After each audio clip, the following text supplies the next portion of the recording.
The case of Guinea, for example, a family being in power for 57 years.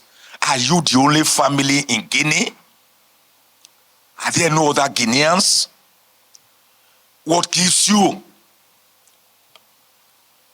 the right to think that the sun rises and sets in your household alone?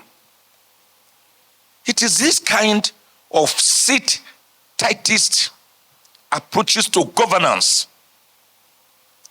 aided by misgovernance, corruption, opaque governance, directionless, hunger, thirst, melancholy, and social disequilibrium that make people to rise up and take up arms against their leaderships.